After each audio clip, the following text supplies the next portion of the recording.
Vana vaMazepe vaakasiya Mai Bvukururu vane mimba avashaika matwins. Zvinorwadza mwoyo.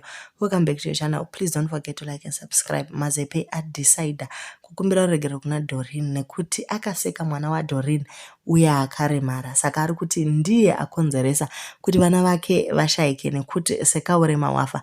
Anyora iye akati kuzvininipisa kwakakosha. Ndakanganisa kutuka mwana wako Doreen.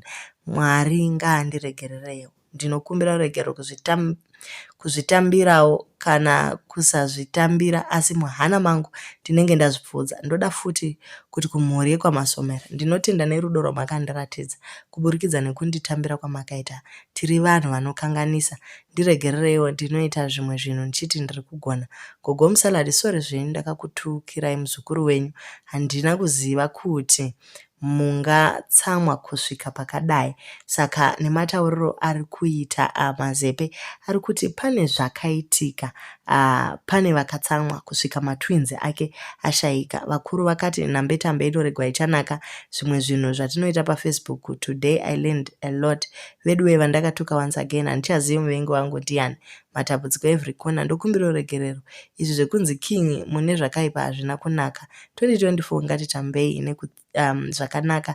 Kettymasomera ndinotenda nekutsiura kwamakaita. Ndanga ndine stress because my wife since morning she was admitted kuhospital.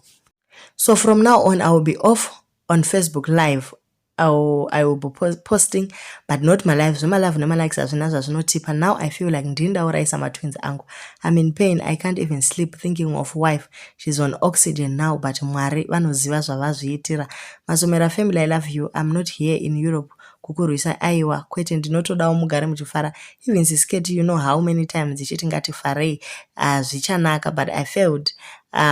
Zvakawanda chirungu chacho chimwe chasangana manyororo acho ekunyora kwemunhu ari kurwadziwa ari kuti I write this post with the pain in my heart. Mukadzi wangu asara neronda reoperation risina mwana and she felt so much pain. Love you mukadzi wangu, ichava nhoroondo. Thanks to all those who called me. To Bonnet family, I love all of you. I'm sorry for everything that I wronged you. Oh, stay blessed. My page will be operated by a friend of mine so that I will relax a bit. Thank you all. Saka vari kuti ivo vakumboda kutora befu panyaya idzi nekuti vazokonzeresa kuruza matwins avo. Saka zvinhu zvinova zvavarwadza zvikuru. Vakati aiwa beta vambotora befu panyaya iyi. Yeah. Zvakaoma, asi matauriro avaita apa vari kuti iwa havangaiziva kuti gogo musaladi vanotsamwa kusvika pakadaro pekudi akuzi kwaakupuma vanhu uroyi here uko.